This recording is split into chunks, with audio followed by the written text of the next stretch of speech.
इस वीडियो में हम एक स्मॉल कैप कंपनी के बारे में बात करेंगे जिसके पास 70% का मार्केट शेयर है।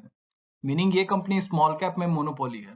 इस कंपनी ने अपने शेयर होल्डर्स को ऑलरेडी मोर देन 300% के रिटर्न्स दे दिए हैं और ये कंपनी अपने हाई से ऑलमोस्ट 30% के डिस्काउंट पे भी ट्रेड कर रहा है करेंटली। सो ये कौन सा स्टॉक है? क्या इस स्मॉल कैप में पोटेंशियल है ग्रो करके लार्ज कैप बनने का? क्या इस स्टॉक में अब भी पोटेंशियल है मल्टी बैगर रिटर्न्स देने का? हम इस वीडियो में कंपनी को पूरी तरह से एनालाइज करेंगे और देखेंगे कंपनी का ग्रोथ ट्रू है या एक बबल है। हम इसके की लेवल्स को भी देखेंगे और टेक्निकल इंडिकेटर्स को भी देखेंगे। एंड मैं इस वीडियो के एंड में एक बहुत इंपॉर्टेंट बात बताने वाला हूं, so watch this video till the end. Please hit like and subscribe if not done already and let's get started with the video. जिस कंपनी के बारे में हम बात कर रहे हैं उसका नाम है सेंट्रल डिपॉजिटरी सर्विसेज लिमिटेड, जिसको हम सीडीएसएल के नाम से भी जानते हैं। ये सिक्योरिटी डिपॉजिटरी के ऑपरेटर की तरह वर्क करता है। हम इसको एक एग्जांपल से समझते हैं कि सिक्योरिटी डिपॉजिटरी होता क्या है। इमेजिन आपको सीडीएसएल के शेयर्स बाय करने हैं। So you will basically place an order through your broker like Zerodha, Grow, etc. जब आपका बाइंग प्राइस हिट हो जाएगा तो शेयर्स बाई हो जाएंगे। इसमें आपका broker will basically store the share in digital format to depository companies like CDSL और NSDL. This is what CDSL basically does. And इसको करने के लिए सीडीएसएल कुछ ट्रांजैक्शन फी भी चार्ज करता है। मीनिंग जब भी आप बाई या सेल करते हैं उसको करने के लिए सीडीएसएल फी चार्ज करता है।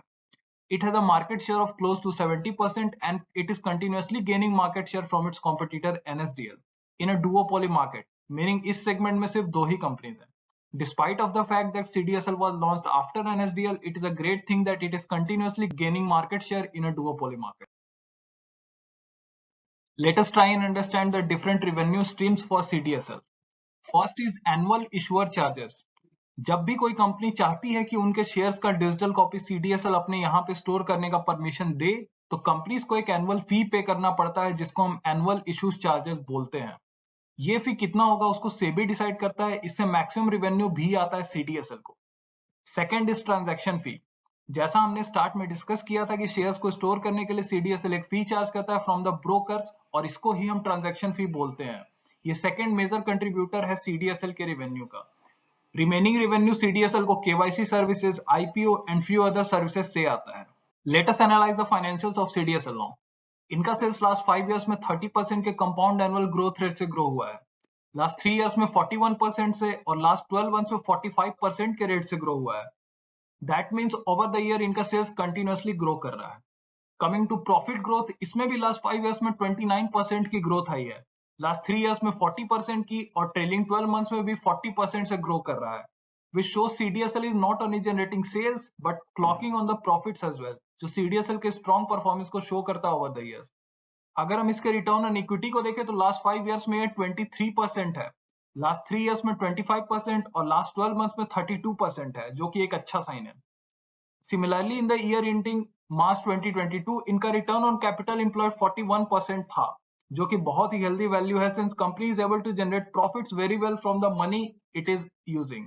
इनका ऑपरेटिंग प्रॉफिट काफी रैपिडली इंक्रीज हुआ है और ऑपरेटिंग प्रॉफिट मार्जिन भी 64% है ईयर एंडिंग मार्च 2022 में, विच इज एक्सट्रीमली गुड।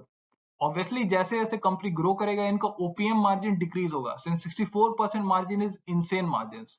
ये एक डेट फ्री कंपनी है which pretty much aligns with their business which is not capital and resource intensive. Still एक स्मॉल कैप कंपनी के लिए debt free होना बहुत इंप्रेसिव साइन है। Last is cash from operating activity which is 282 crores in year ending 2022।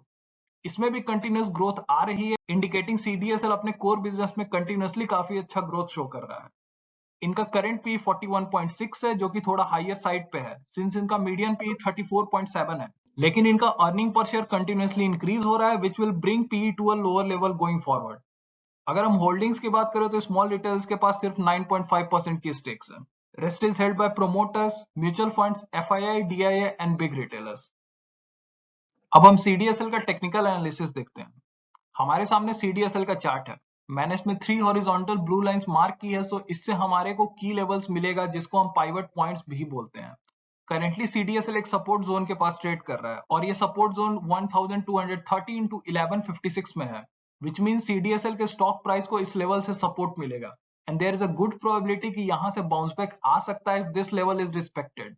But if breakdown आता है तो इसके लिए नेक्स्ट सपोर्ट जोन होगा 1060 के आसपास। ये 2 की लेवल्स हो सकते हैं आने वाले टाइम में। Moving to next indicator which is MACD. So ये करेंटली नेगेटिव सिग्नल दे रहा है प्राइस को।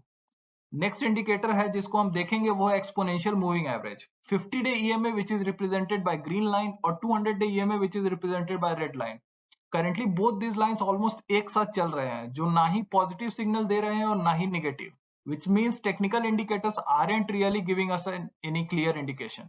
There is one vertical blue line जो आप ग्राफ में देख सकते हैं। इस टाइम में मैकडी इंडिकेटर में पॉजिटिव क्रॉसओवर आया था, which ideally means it's a buying signal, लेकिन यहाँ से प्राइस इंक्रीज होने की जगह डिक्रीज हो गया था, because at this point price was below 200 day EMA and at this time EMA was moving in the negative zone as well. इस चीज को कैसे आइडेंटिफाई करना वो मैंने प्रीवियस वीडियो में क्लियरली बताया है। How to use MACD and EMA to buy with more conviction and avoiding false signals.